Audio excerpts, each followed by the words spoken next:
Hello, and thank you for tuning in to watch our fireside chat session on how Ulta Beauty did an FP&A makeover with OneStream. During this session, hear from Jeff Boris, Vice President of Financial Planning and Analysis at Ulta, on how they automated their monthly forecast and annual planning process. You'll also learn from Spaulding Ridge on how we played a significant role as their trusted partner in helping Ulta transform its business during a pandemic. You'll also hear from Dave Collins, Director of Solutions Consulting and Global Alliances at OneStream, on how organizations can unlock their potential with the power of OneStream. We hope you enjoy the session. Hello, everyone, and welcome to this fireside chat with Ulta Beauty and Spaulding Ridge. We're going to be talking today with Jeff Boris, the Vice President of FP&A for Ulta Beauty. And Jeff, thanks for joining us today. You're welcome. Thank you. Thanks for having me. So a little background here. Spaulding Ridge has been working with Ulta Beauty on the implementation of OneStream for the past year or so. I think we went live, Jeff, correct me if I'm wrong, but we went live back about 6 months ago, I think, in Q1 or Q2 of 2021. Yes. And you've been live on OneStream for roughly 6 months now. Yep, we have. Great, wonderful. I guess first, just for those of you in the audience who may not be familiar with Ulta Beauty, and I can tell you, I'm not a frequent flyer in your stores, so I apologize for that. But Jeff, give us a little background. What is Ulta Beauty? Talk a little bit about the company and your business model. So Ulta Beauty is an omni-channel retailer, but we have about 1,300 stores. Which has grown substantially in the past 10 years, from where we started. Also have a e-commerce channel as well, and we've been growing pretty significantly, like I mentioned. And and our growth plan is we've been growing pretty quickly, and we expect to continue that growth in the future. Excellent. And I have read some articles about Ulta Beauty really taking a lot of market share from department stores. What's the differentiator that makes somebody want to shop at Ulta Beauty versus going to a traditional department store? I think that it's a little bit of what I mentioned, was that while most department stores offer kind of the higher end of the beauty market and like a prestige offering, while we have that in our stores, we also have more of a mass, like I said, kind of stuff that you maybe could find in drugstores or a Target or those types of stores. So we have both, so a woman can go and experience both ends of the spectrum, find her high-end needs or lower-end needs, and really find everything all in one store, as well as we offer services. So we have the salons in Ulta Beauty, and they can come in and get their hair done. So basically all things beauty all in one place, and it's easy to access a lot of our stores because we tend to be in more of the strip centers and lifestyle locations, things like that. So you don't have to go into a mall or anything to get to those locations. Got it. And you mentioned omnichannel. So, I mean, obviously you're talking about brick and mortar stores, but also online. I guess over the past few years, what's the mix of the business and how has it changed? Well, we took a substantial step up in our omni-channel business in the mix of the business in the past year, obviously with COVID, when we had to shut down, our brick and mortar stores for a period of time, and basically our omni-channel offer, or our e-com offering, really stepped in and cranked up significantly in that time. And our omni-channel shoppers are our best shoppers. So the more ways we can help meet, be there for the guest, and like where she wants to shop, when she wants to shop, how she wants to shop, it's just another prong of the offerings. And we've also really expanded our other things like buy online, pick up in store, ship from store, things like that in the past few years. So that channel has really been a huge growth driver for us over the past probably 10 years, but really last year really took a step up. Yeah. Well, thanks for the background on Ulta. Let's talk about you personally. So Jeff, tell me about your role, what you do there, how long you've been with Ulta, and what are some of the things that you're responsible for? Yeah, so like you said, vice president of financial planning and analysis, and been with Ulta a little over 15 years. So started back when uh, the company was a couple hundred stores, and our e-commerce channel was fairly small back then. Just kind of just started. So kind of been there through a lot of growth, pains, but also a lot of growth, excitement too. So it's been a real great journey. Right now, in my position, I have what I call the kind of corporate roll-up, forecasting, budgeting, running that for the entire company, and also supply chain, FP&A, our real estate function, as well as a number of ancillary things as well, and store operations as well. That's it? Yeah, that's it. I mean, try to do a lot of different things, and so it's good. Great. Well, so let's dive into a little bit of the nuts and bolts here, and we're going to talk a little bit about OneStream. But I guess before we even do that, can you describe a bit of the technical environment? So maybe a little bit about what's the ERP, what other systems sort of do you have? What makes up that technical or that that system footprint? Yeah, so we're an SAP shop, and we have SAP ECC, which is kind of the old being sunsetting version of SAP. And so that's what we've been on since I've been at the company. And so we have that. We have a lot of the other SAP kind of components to that, of like the HANA, or we have the HANA where we get all of our POS data that flows through there. So we get all of our sales, detailed sales data that comes through that system. But in general, we have a lot of core SAP components connected to the system. So now we are moving to SAP S4 and implementing that in the next coming years. So kind of getting, doing away with the old and getting a lot of the new processes, and we should help us become a lot more efficient. Got it. So obviously, there was a time before you guys had OneStream in place. Maybe you could describe what were some of the business challenges that you were experiencing. What were you trying to solve for?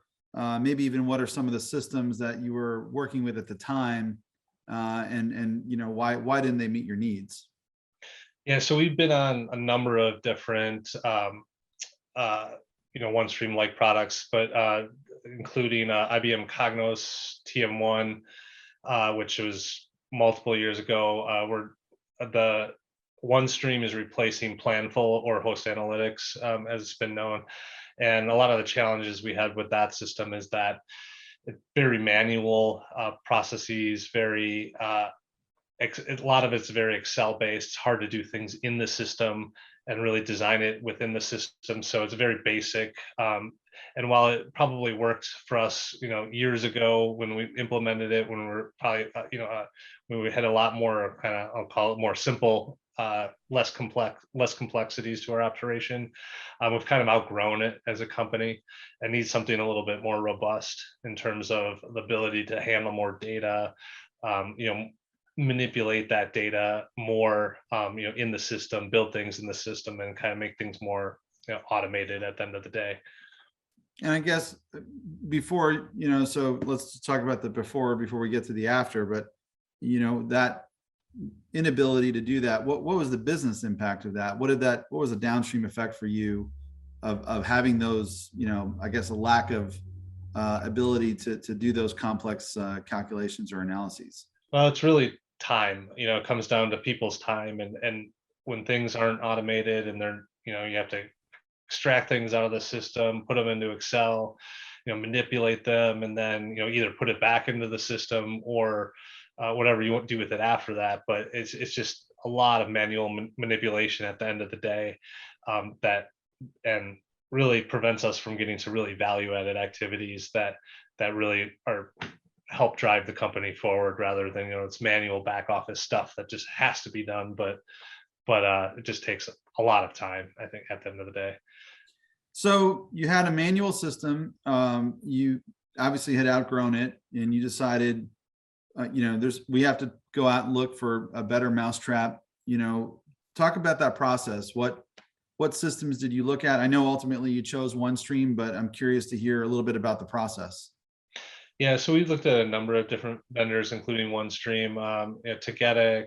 In the past, we looked at Anaplan and Adaptive Analytics, I think it was called. So, evaluated all of those, had the demos and went through and kind of really evaluated the flexibility of the product and the ability of that product to take data from multiple sources, from any system, and really be a platform for the future for the company, as well as we were specifically looking at some of the FP&A functions for forecasting, planning functions, but we also realized that OneStream had a lot of other components to the product that, like headcount planning, capital planning, things like that. While we weren't going to implement them right away, they were in the future. We knew that those could provide a lot of value for us. And the fact that OneStream kind of had them all built into the one package, and that we can kind of just go kind of grab them and use them and build them as needed, was very appealing to us. So ultimately, you made the choice to implement OneStream. I know a little bit about this next part personally, but then you had to go choose a systems integrator to help with that implementation. And obviously, we're very proud and appreciative that you selected Spaulding Ridge to do your implementation. I remember I was there, but I guess if you wouldn't mind, why did you choose Spaulding Ridge? What was it about our firm and our offering that you found appealing? I think at the end of the day, when we went through the evaluation with the multiple different vendors that we looked at, we kept coming back to Spaulding Ridge because we felt like there was a good personal connection. It felt like Spaulding Ridge would be there with us along the way, like a real partner in the process. Whether there be ups and downs, we were going to work through things together. So we got a good feeling, and as well as the technical resources that came out, and really we got to sit there with the people that would be doing the projects, and they talked through with them and understand who we were going to work with, whereas we didn't really get that with we got the sales team from the other companies, and didn't really get a good feeling for like who we would be working with, and how we would interact with them, and the personalities and things like that. So beyond just the technical implementation. So that is really, at the end of the day, I think why we went with Spaulding Ridge, and it turned out to be a great partnership. Well, I'm very glad, and I'm certainly glad we came out and met you in person. So we talked about the software selection, the selection of the systems integrator. Now let's dive into the details of the project. So, can you describe to me in a few minutes the overall scope of the project? What were some of the primary requirements and objectives, and how did you prioritize those requirements? Yeah, our main objective was to put in a planning system where we could consolidate many forecasts from across the FP&A team as well as the business, and consolidate all those together, roll up a balance sheet, cash flow forecast, a P&L forecast, and really do that easily. And then also one of our requirements, which I probably didn't mention before, was the integration with Excel. What is a real key for us. A lot of our processes are done in Excel, but to get into the system, we wanted a easy way to put the numbers into the system when we get to our end forecast. And so OneStream and Spaulding Ridge helped us make that happen. So there's multiple different ways, obviously, to put it in the system, but we were able to find the most efficient ways to get it in there. And then also on the back end, once we got everything in there, was creating reports that were easily, that were quick, easy to, manipulate within the system. If we needed to, we could extract them. It could integrate with Excel as well, if we needed to do any analysis on those. So that was largely the scope. And our future scope is definitely to use some more of the packages that OneStream offers. I mentioned capital planning is a big one for us in the future. So, but our first one was planning and budgeting. Sorry, I put myself on mute for a second. So when you talk about the planning and budgeting, I think you kind of toggle back and forth. You're talking about both the rolling forecast and the annual operating budget, or are we just talking about one? Yes, both. So yeah, we'll do our budget in the system, and then quickly move on to forecasting. We forecast and we update our forecasts monthly. So there's a lot of work that goes into the system. Bringing in actuals from SAP, marrying that up into the P&L, and then having go forward forecasts. So, and then be able to do variance analysis, across the entire P&L, and then obviously produce reports for our leadership team. So Jeff, obviously you and I had a chance to work very closely together, and I'm familiar with the timeline, but for our listeners, can you kind of explain what were the major timeline of the project, and what were the major components and phases of the project? Yeah, probably the biggest thing was kind of getting the first phase was obviously like getting the GL together, and our GL is what I would say is kind of a mess. The way it was designed, it's very illogical the way it was designed. So getting that together and really getting that, describing it to somebody who hasn't worked in it was kind of a big phase of the project in the beginning. And then after that, once we got that up and running, and we had flat files that were coming into the system for the actuals from SAP, then we moved on to reporting. And that whole project took it was right around 9 to 10 months, I believe, in total. And so there was a little bit more complexity, like I said, from the GL from our end and getting that. But once we figured out how to kind of get that into OneStream and rearrange it and put the translations to the data, we were able to create a great hierarchy that was able to allow us to produce reports quickly and easily, and if we had to modify them, we could modify them very easily. So that it was a lot of work to get it up and running, just because of like the complexities from our side, but we were able to get through it, and everything turned out great. And I wanted to just know the timeline, and I know obviously you had some additional complexities that maybe some clients or some customers might not have, but sort of soup to nuts, how long was the overall initiative? Including the whole vetting process of everybody, it was probably a year to year and a half total. The actual implementation was approximately 10 months, I think it was. I don't remember exactly, but I think that sounds about right. It's right around 10 months, I'd say, was the implementation portion of that. And also, within that timeline, like you said, we kicked off the project, we had people on site, and boom, COVID hit. And so the nice thing, we were able as a team to really pivot during the whole implementation to deal with COVID and go remote, and we were able to work remotely with Spaulding Ridge to really, we didn't really miss a beat, in my opinion. Everything, it's great to work together, face to face, but we were able to make it work throughout the pandemic, and really didn't miss a beat. Yeah, I mean, I was actually going to ask you about the pandemic and how it related to the project. So yeah, and again, same thing. Obviously, we enjoyed working with your team and felt like everybody just adapted to the situation and did our best. But I'm curious, as somebody who's responsible for all of the planning of the business, your plan for 2020 or for 2020, I'm sure had to get thrown out the window, right? In terms of opening new stores and other things. How did the business pivot in 2020 when suddenly everyone stopped going shopping in person and everything switched to online? How are you able to pivot? And also I'm curious about how did, and obviously we're still on the project, but how did OneStream help you with that and be able to modify your plans accordingly?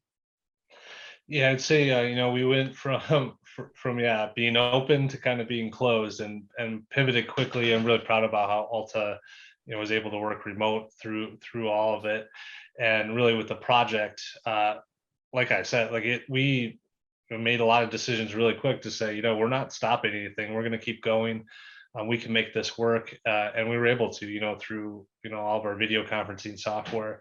And so, like I said, we didn't miss a beat. And, I'd say, OneStream, it wasn't implemented, it wasn't live until kind of we were kind of exiting the pandemic. Well, not exiting, but we're past the harder part. I'd like to know when we're exiting, please. Yeah, exactly. Exactly. Not quite exited yet. But we made it all the way through, from March. We basically started in March during the pandemic, and then went all the way through to to the following year when we went live with the product. So I'd say we didn't have it live during that. So it was a lot of working through all the the project, but I would say the project itself went great. So let's talk about, we talked about the before situation with a lot of manual processes, a lot of time consuming processes. So here you are, you've been live now for the better part of 6-7 months. How is the day-to-day processing? How's everything now? Like, well, tell me a little bit about how the OneStream system is working, and what benefits have you seen from OneStream since going live? So I think one of the biggest parts is it's automated a lot of the manual stuff we had to do to get actuals into the system. So before, we would literally have to go in, and with every new account, every new cost center, we'd have to we would have to manually intervene in the system. And the way we designed the OneStream product is that a lot of that now happens not manually, happens automatically, and so the actuals flow. So that's a huge win for us. So we don't have to intervene. I mean, other than maybe putting a new account into the system where it needs to go in the hierarchy, but beyond that, the data is coming in relatively seamlessly. And then after that is the ability to interact with the system is much quicker.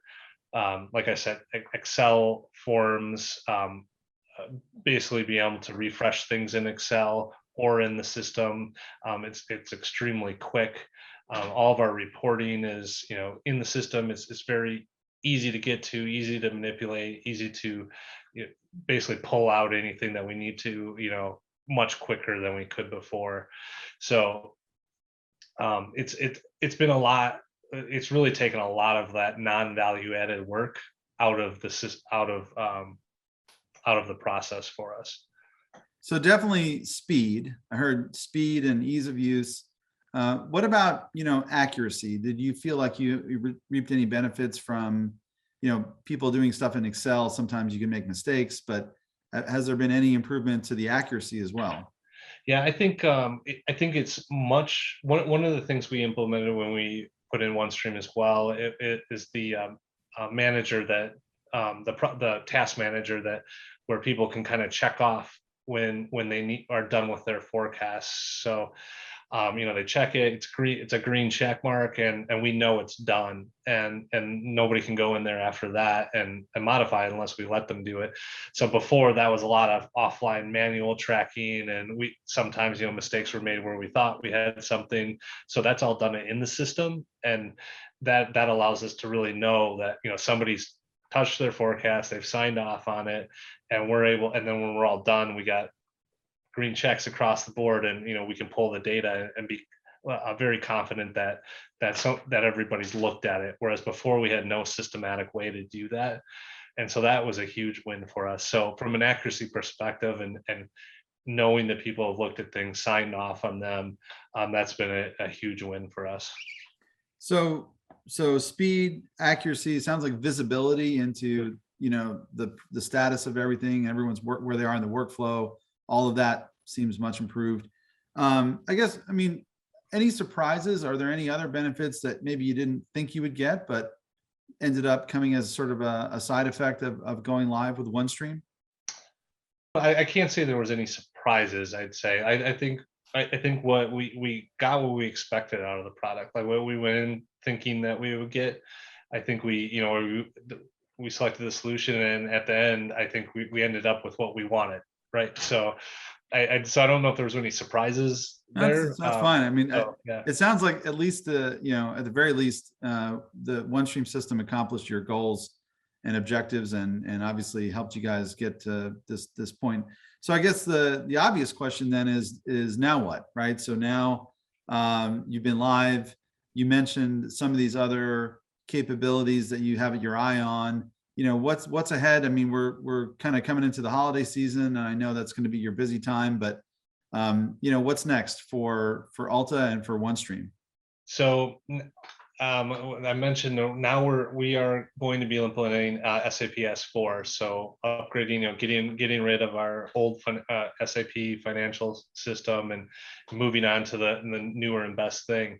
And so that's pretty exciting because we are going to be implementing a logical chart of accounts, which should make our lives easier from a financial, evaluation perspective. And so with that is going to come, we're going to redesign some of the stuff in OneStream to really take advantage of that. And then there's other components of S4 in terms of especially asset tracking that we're going to be able to get more granular detail out of the system. And we plan on implementing that into S4, whereas in the ECC version of SAP, that just doesn't exist for us with our implementation. And so that will give us the ability to really get to a lot of our assets, which our team needs to do quite a bit, and see what's on the books, things like that, see what's in the system down to a real granular level. So that, and we're going to tie that in with capital planning. So it's just something we couldn't do with our old systems. So on this updated implementation, we plan on putting that in as well.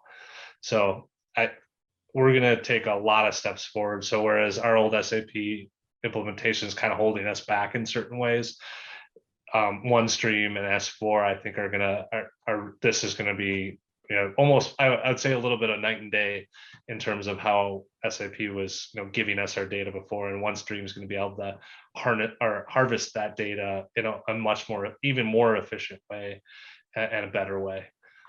Yeah, I'm obviously very familiar with what you guys are trying to do, and I know one of the things that we're excited about is the ability to bring in more detail level data into the system, and OneStream obviously has the ability to store both summary level data, but also detail level data as part of their architecture. So I think that that's something that is going to be a big benefit to Ulta. Yeah, being able to drill down into the data and the transactions. Yeah, again, with our old system kind of is holding us back from that. The newest S4 implementation will allow us to get to that, more readily and more easily. So there's going to be a lot of things that we can do with OneStream that we couldn't do with our old version of SAP.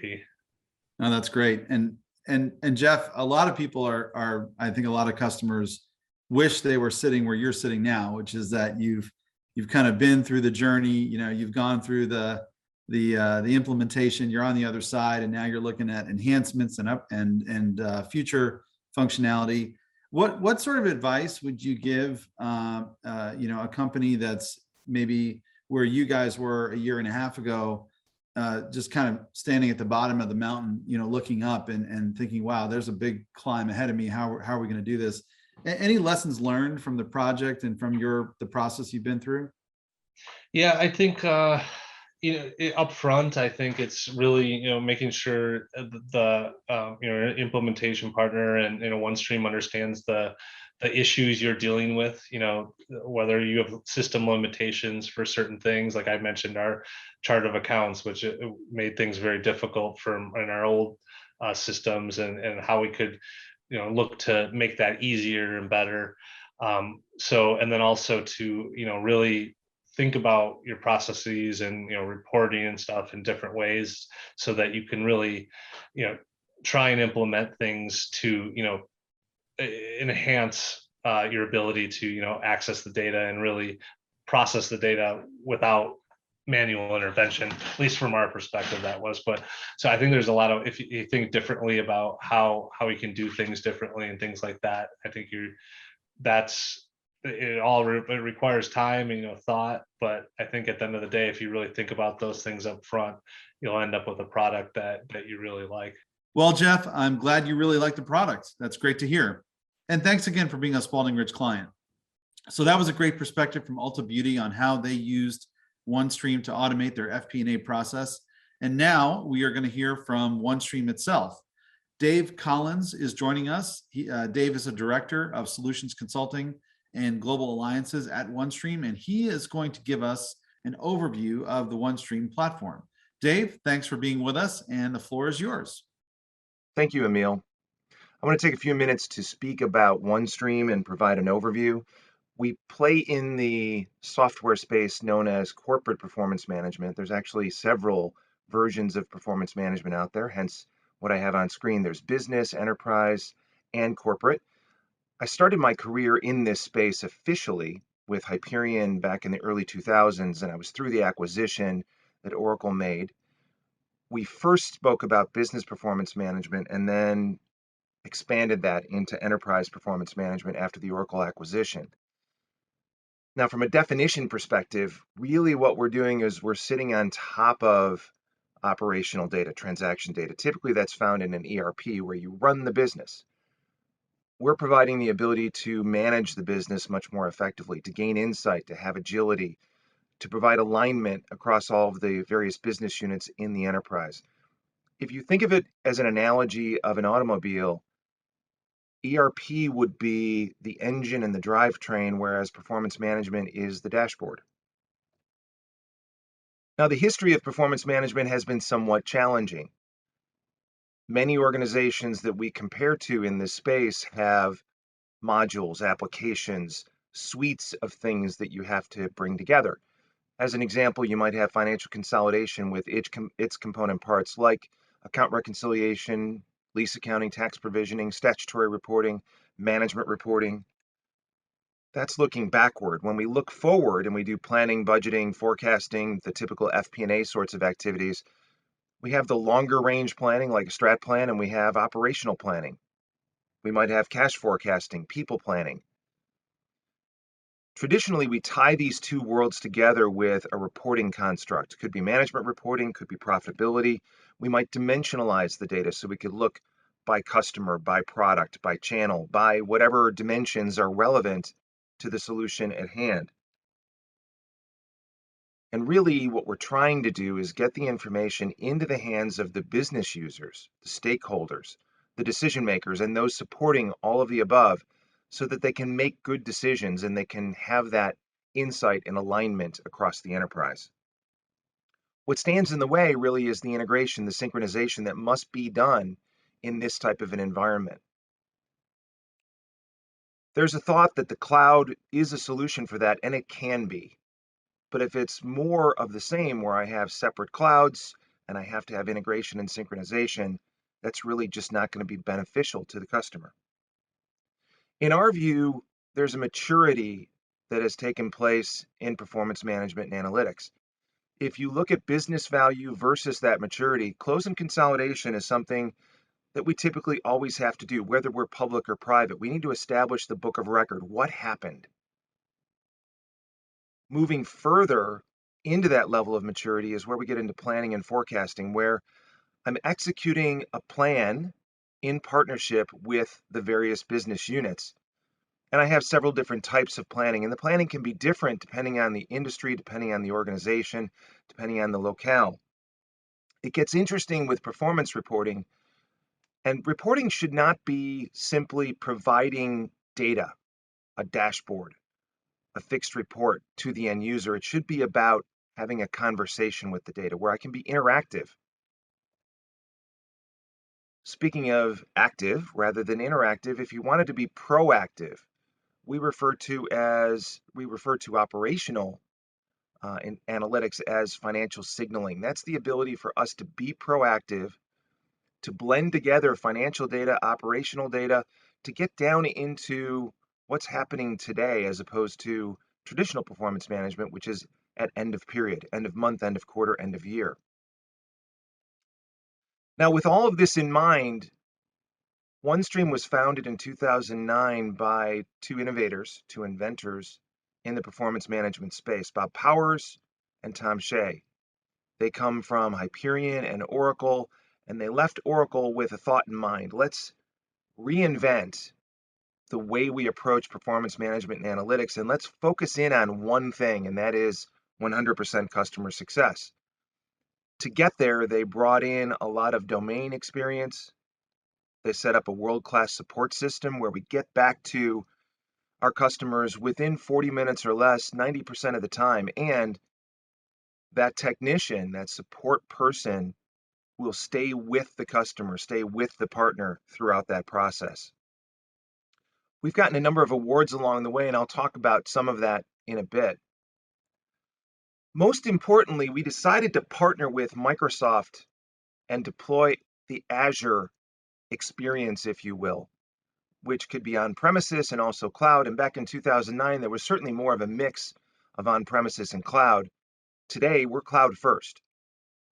We provide a unified platform with an integrated set of analytics. We allow our customers to upgrade when they wish to, not when it's good for us. Our customers can scale their instance intelligently, supporting those peak demands. And the entire idea here is to drive a lower total cost of ownership. In our world, Microsoft was the best option for that. It also provided us with the flexibility to add financial intelligence to the platform so that, be it consolidation, adjustments, ownership, allocations, currency, intercompany, the types of things that we need to execute on, functionally speaking, with regard to financial intelligence, are built into our solution so that you don't have to create sophisticated business rules to do so. You can leverage the entity structure, the account structure, the scenario structure, which will understand what to do in those circumstances. We also added in a master data solution, financial data quality. Tom Shea was the inventor of Upstream, which was acquired by Hyperion and is still used today by Oracle as financial data quality management on premises and data management cloud in the cloud. We also added in workflow. One of the things I learned when I left Oracle in late 2010 and resumed a career in consulting was that workflow is key and critical. It's about the people and the process. The enabling technology should help the people through the process. So with that great foundation, we can do consolidation, we can do planning, we can do lots of reporting, and we provide access and storage for the operational details. The other thing that's very different about our approach is master data. I mentioned that we have it built into the platform a moment ago. The idea was to replace the need to have multiple applications or modules, and the easiest way to do that was to tackle dimensionality, because more times than not, I have to create a different cube for a different business type or a different region or a different functional industry component within the organization. So on screen, I have three dimensions. I have entity with corporate, manufacturing, and services. I have scenarios, actual, and budget. And I have an account string, net sales, which has operating sales, intercompany sales, returns, and allowances.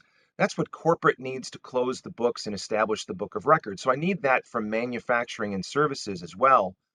But manufacturing has very specific needs around operating sales. And that's okay. That's normal. That's natural.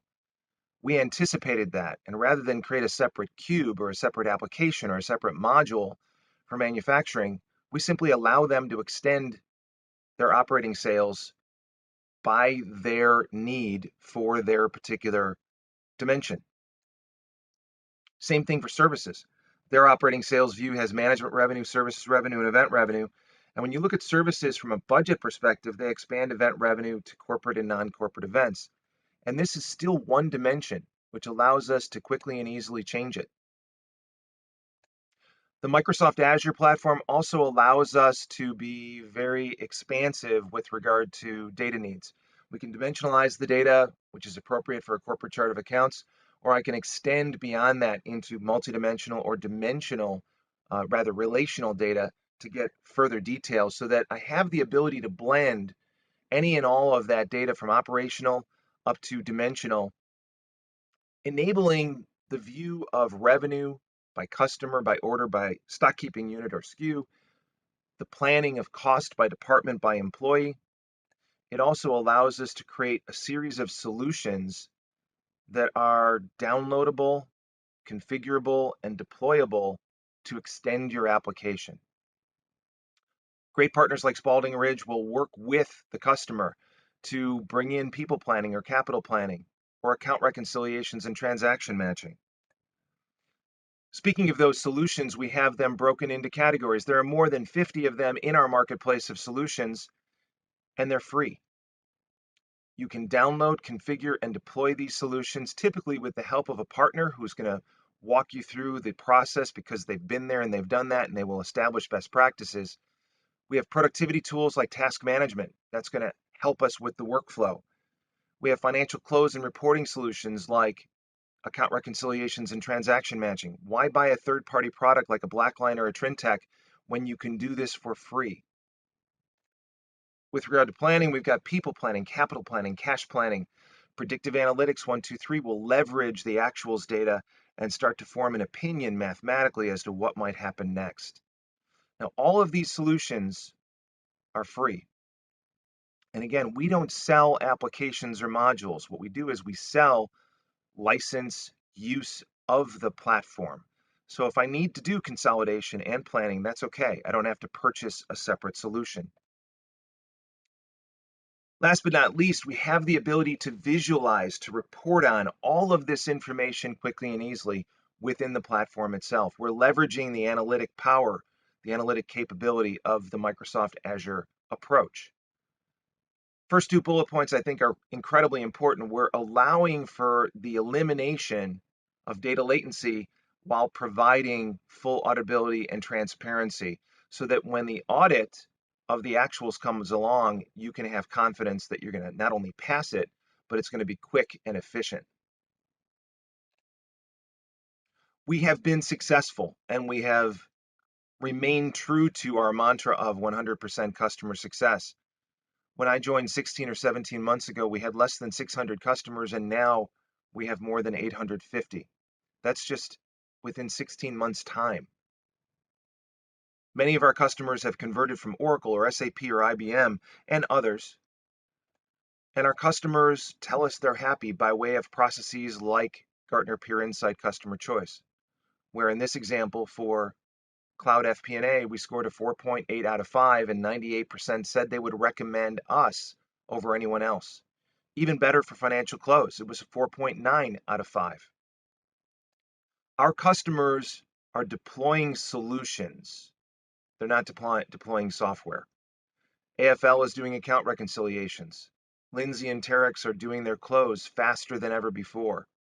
Carlyle Group reduced by 50% their consolidation time, and their revenue and expense plan updates reduced from 1 week to 5 minutes. So I encourage you to take a look at OneStream, and I'm very excited to hear about the Ulta Beauty story. Thank you for tuning in to watch our session. We hope you gained valuable insights from the content shared. If you would like to learn more, please contact us at info@spauldingridge.com. Have a great day.